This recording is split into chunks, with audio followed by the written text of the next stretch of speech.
Hello and welcome to another episode of The Average EV. Today we are going to be comparing fueling cost for EVs versus ICE vehicles. Let's get into it.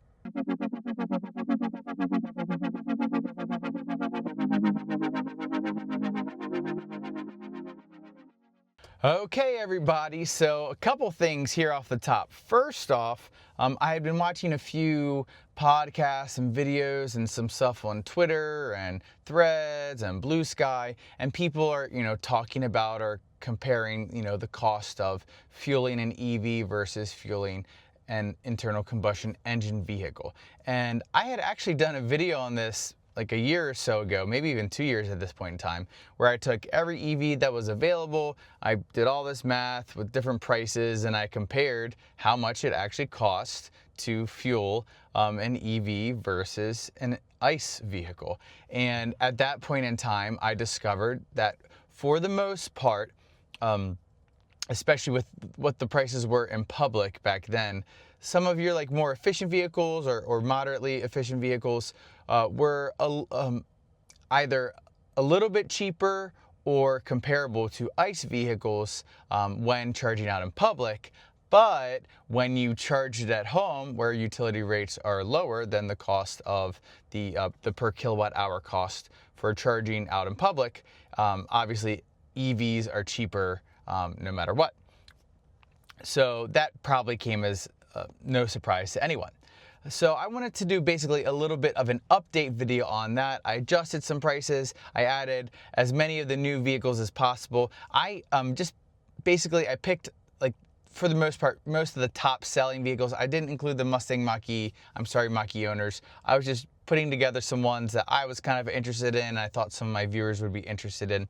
I'm going to be making this Sheets file accessible to you all. So if you want to click on it, you can make a copy and then you can change it, add in cars. I pulled all of my data from fueleconomy.gov just because they run tests and I felt like that would be the fairest thing. And also I don't have the data on every car, so I'm using their data because I feel like that's a reputable source of data as far as this endeavor is concerned.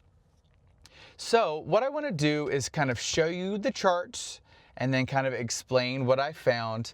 And I think it's going to come as no surprise to anyone. And then at the end, I'll summarize my thoughts on my findings. So let's go ahead and look at the data now.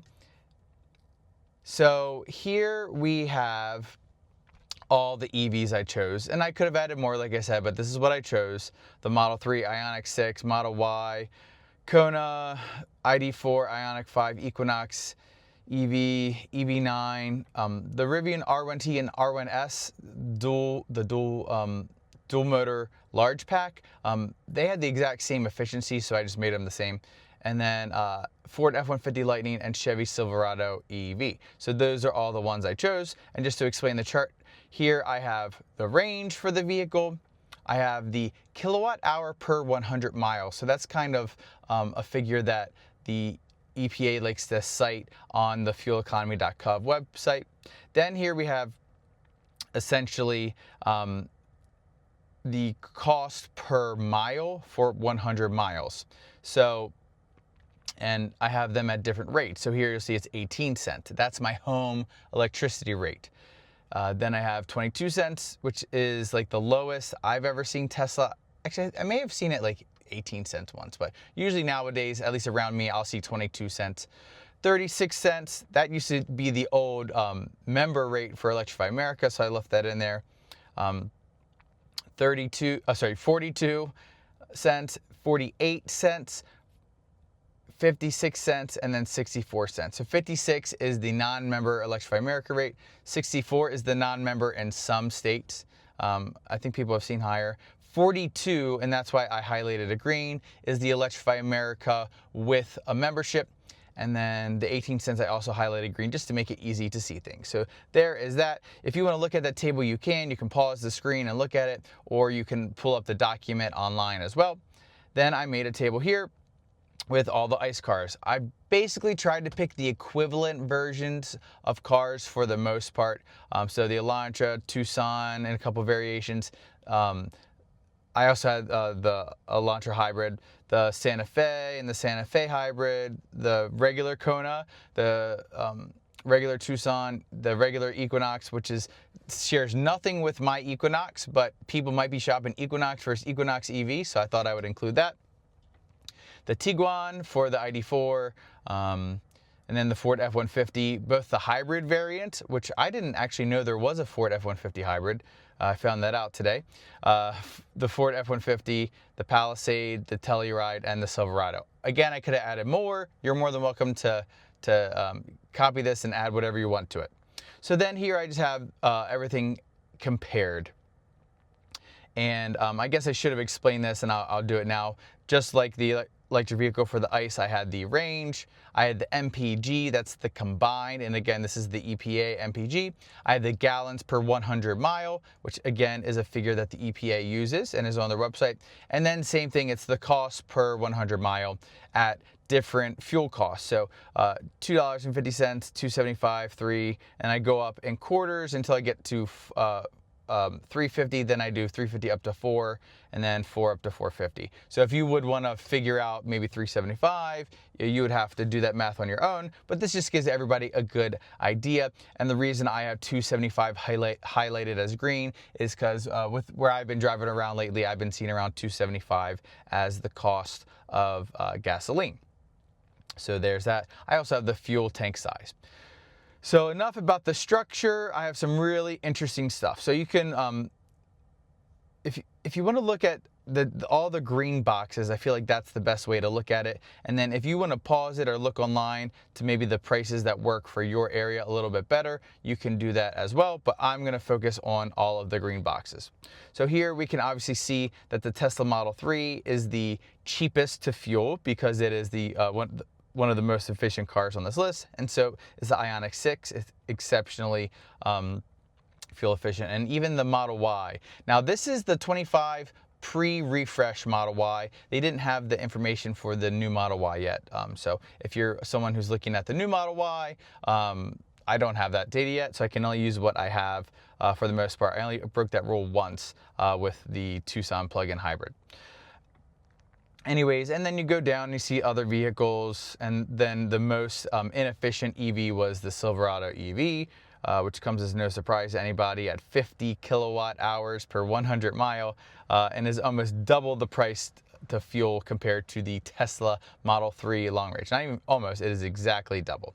So that was pretty interesting. And then when we move down here to the ICE cars, we can see that for the most part, it's a little bit more expensive at $2.75 per gallon to fuel the ICE cars compared to their EV counterpart. The exceptions basically come to, none of them, sorry. I was thinking of something else, so no worries there. But it's pretty much, for the most part, cheaper to fuel the EV version versus the ICE car when you are charging at home. Okay, now some people might have expensive home charging, and then this might not be true for you. And some people might even have cheaper, or they might have a time of use where if you charge like in the evening or something like that, it might be even cheaper. So some people could have it even cheaper than what I have here. If I was to do every potentiality, then this would be a 7-year-long video. So I can't do that. I'm just picking kind of what's for me, and then you can adjust to yourselves as necessary. So that's the general gist of everything when you're comparing home charging to fueling out in public, which is the only place you can get gas, I guess. So that probably comes as no surprise to anybody that home charging is cheaper than fueling a vehicle normally. Now, where it gets interesting, and where I've already talked about this, and depending upon the price of gas, it changes and adjusts kind of the reality. But gas has been getting a little bit more affordable, so that means there's a little a shift in what is actually cheaper to fuel. So if we are going to compare public charging versus paying for gas in a car, if we use 42 cents, which is both the EA membership rate for the most part in most places, and then also Tesla Supercharger. You can get pretty cheap on Tesla Supercharger if you go like at midnight, or like 2 in the morning. But for the most part, around in Maryland, I'll see like 42 cents with the Tesla membership, which is also the price that Tesla owners pay. In North Carolina, I have seen cheaper, like 36 cents regularly for membership. So you can look at that one if you want, but I'm gonna again look at the 42 cent column here. And if you're looking like I'm looking, it is more expensive regardless of vehicle to charge publicly than it is to pay for gas. So, and that is not a surprise to me. Public charging has slowly kind of been getting a little bit more expensive. Gas prices come down. That's how we got to where we are today, where it is in fact, when you charge out in the public, it's going to be more expensive. And if you want to do a comparison, again, you can pause the screen and look. But there it is. I think it's kind of interesting that the Tesla Model 3 long range is $10.50 at 42 cents to fuel per 100 miles. And the Hyundai Elantra Hybrid Blue is almost exactly half the price to fuel. That's pretty interesting to me. And then when you look at the Chevy Silverado versus the Chevy Silverado EV, it's basically 33% cheaper to pay for gas for a Silverado versus the EV Silverado version. Now, when we start to tow the EVs, that's different. I'm not doing that, but towing would also affect gas cars as well. So there's that. Pretty interesting. Feel free to take a look at that whenever you want. Before I look at this next part, I just want to point out here in the sheets, I have it broken into SUVs, trucks, sedans, and then I have these two that I'm going to look at later, the Equinox, comparing Equinox, and then comparing Kona to Kona, which is pretty interesting. So I'm going to go back to this, and then I'm going to show you what I think is really important and something that I think people need to consider, and I'll really hit this home in my summary at the end. But most people, hopefully, can charge at home. I know not everyone can. And for those people, like, it is just a reality that you're going to be charging in public, and it's going to be more expensive for the most part. But you will be paying less in maintenance costs, and maybe you've got a really good lease deal, so the price you're paying per month is actually going to be less than what you would have paid for the equivalent ICE version, right? But anyways, public charging is more expensive. So those people who can't charge at home are going to be paying more. But for the people who can charge at home, this is going to be really, really relevant. So for my situation, I have home charging, and we road trip, right?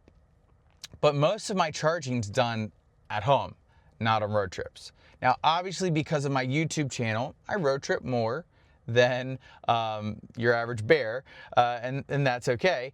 But for this comparison, I pulled, I looked at like what's the average mileage people drive, and then I kind of looked at the average road trip, and I bumped it up a little bit higher than maybe the typical average road trip. And so I landed on a 1,000-mile road trip, so that's 500 one way, 500 back, and then 13,000 miles of non-road trip, which adds up to a total of 14,000, and that is an annual national average.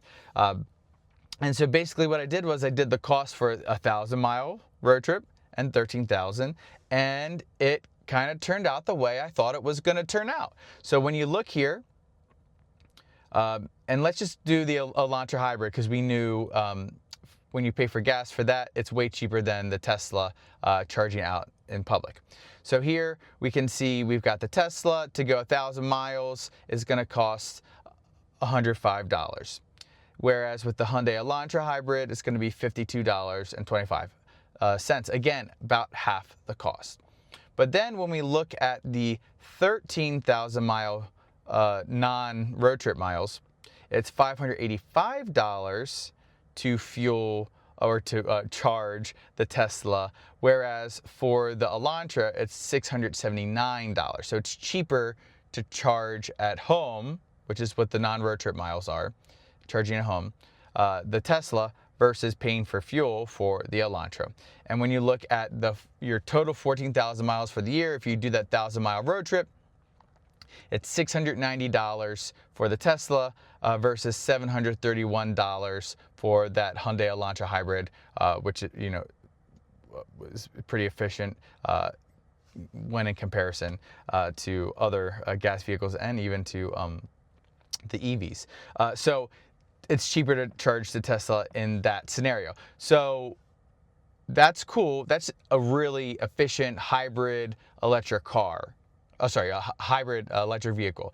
Now, let's look at some others I think are interesting to look at. So if we compare, let's say the ID4 and the Tiguan, the ID4 to $126 for that 1,000-mile road trip, $702 for the 13,000 non-road trip miles, for a total of $828 for your 14,000 miles in a year. Now, if you look at sorry, that was for the ID4. I hope I didn't say Tiguan. That was the ID4. Anyways, I'm sure I'll put a comment in there somewhere. But down here, when you look at the Tiguan, the 1,000 miles road trip is $101.75, which is a little bit cheaper. It's about $25 cheaper than the ID4 for a road trip. So that's, again, not that big of a difference. But then when you look at the non-road trip miles, it's $1,322.75 to fuel it versus the ID4 $702. So that's basically almost twice as much as the ID4 for your daily charging. And then when you look at the national average for your 14,000 miles, which includes that 1,000-mile road trip, that's $828 a year, whereas the Tiguan down here is $1,424.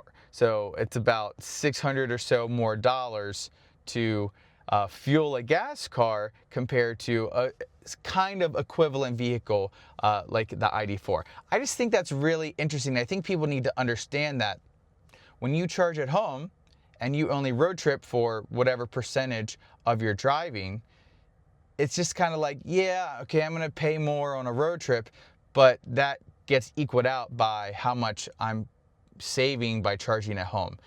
And I hope that's starting to make sense, and people are starting to see that here throughout this video. Now, I'm not going to go every vehicle here, but I do want to look at the big boy Silverado EV versus Silverado. And again, they're not the exact car. They don't share a lot of parts. They share name, but it's the big boy trucks that Chevy have, and I'm going to compare them. So here with the Chevy Silverado, it's sorry, I was looking at it's $21 for 100 miles at 42 cents, and then for the regular Silverado, it's $15.4 at $2.75 per gallon. And when we look at the 1,000-mile road trip for the Silverado EV, it's $210 for 1,000 miles versus $154 for 1,000 miles. So it's much cheaper for the gas Silverado versus the EV Silverado. But then again, we look here at all of the non-road trip where you're charging at home. It's $1,170 for the Silverado EV versus $2,200 for the regular Silverado at all the non-road trip miles. And then when you compare the total annual cost for each vehicle, it's $1,380 for the EV versus $2,156 for the ICE comparison. And I did do gasoline, not diesel, because I wanted to make sure these were all just regular gas cars. So it's basically, again, 33%, a third cheaper to fuel the EV annually versus the gas counterpart. Okay, I hope that's starting to settle in. That's when you can charge at home. Okay. Obviously, and I've said this a bunch of times, I just want to keep reiterating, I get it. If you can't charge at home, it's going to be more expensive. And that's a reality. And so when you're choosing to get an electric vehicle, you need to understand that you will be paying more charging out in public, unless you can find some good deals from time to time. So now the last part that I want to do here and show everybody is the Equinox and Kona comparisons. So here we have the Equinox. You can look at all those numbers here, but let me go to the road trip.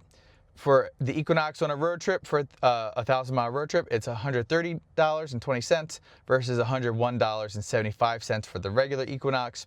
So it's about a $29 difference. For driving at home, charging at home, $725.40 a year compared to $1,322.75. There we go, per year for the gas equivalent. So basically twice as much to pay for gas when you're doing all your home charging. And then when you look at this comparison here with the 14,000 miles a year, you've got $855 versus $1,424. So right there, it's about $600 less to fuel your Equinox EV over the year compared to the gas equivalent car. Now, I think the real fun one, because you remember the Equinoxes aren't related really at all except in name. But the Kona is related. It's the exact same form factor. It's just one's electric, one's not. It used to be where they were designed for the gas, and then they made it EV. Now they flipped it with since 2024, 2023. I forget when they changed the model year. But now they flipped it where it's built for electric, then they adapted to gas. And this was interesting, and again, what I kind of would have expected.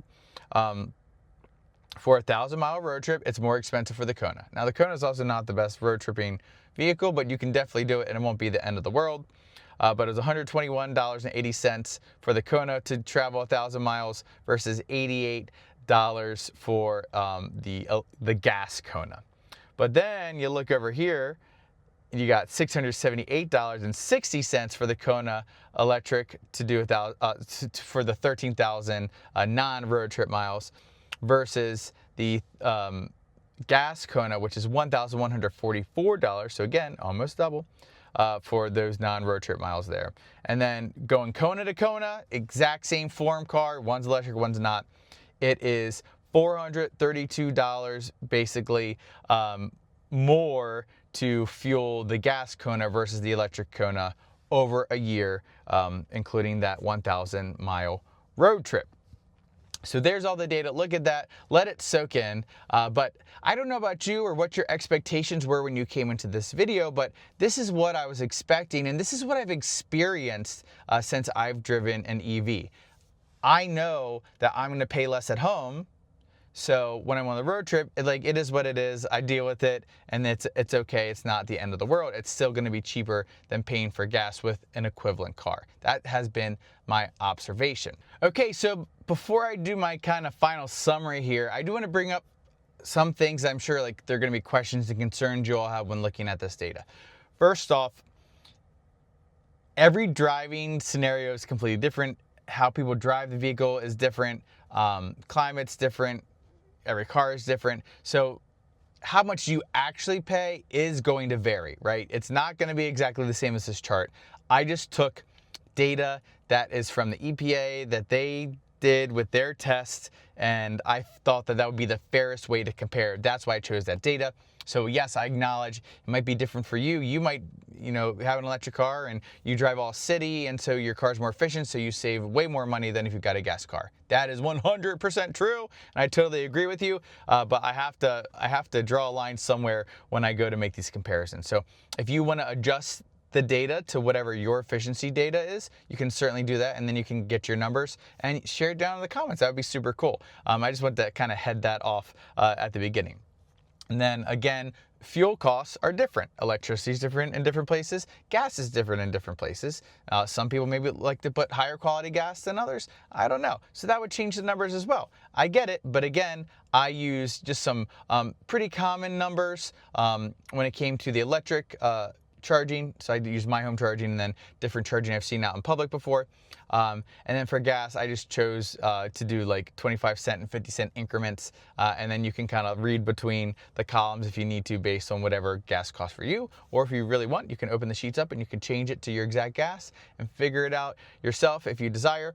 But I have to choose somewhere, choose numbers somewhere so I can present information to you to get basically an idea. So what I'm trying to say here is, what I present is to give you a good estimate about what you're getting yourself into. So now the final summary. So let's start with people who don't have at-home charging. you are making a decision to basically pay more.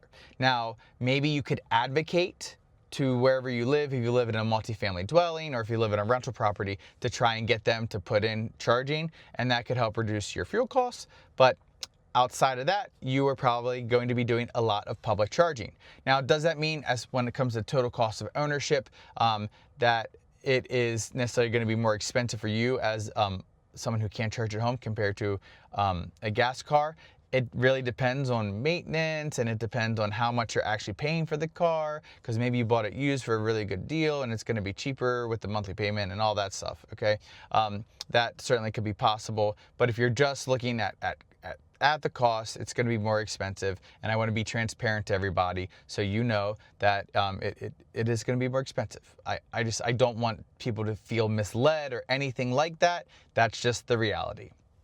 But what's really cool and unique about EVs is you can fuel your car at home, and moving into people who can charge at home, it is going to be cheaper for the most part, based on all these averages, compared to gas cars. Okay, now maybe you drive more miles in a year, it's just going to change the numbers, but it would probably still work out the same. If you tend to drive on the road more often or road trip a lot, now you could get to a little bit more parity. That is definitely possible, but for the average person who probably just takes 1 or 2 road trips a year, these numbers are probably going to be a pretty good ballpark. Okay, so again, not really shocked at the results here. Go tell all your friends about it. So if you know that they can get home charging, definitely recommend it to them.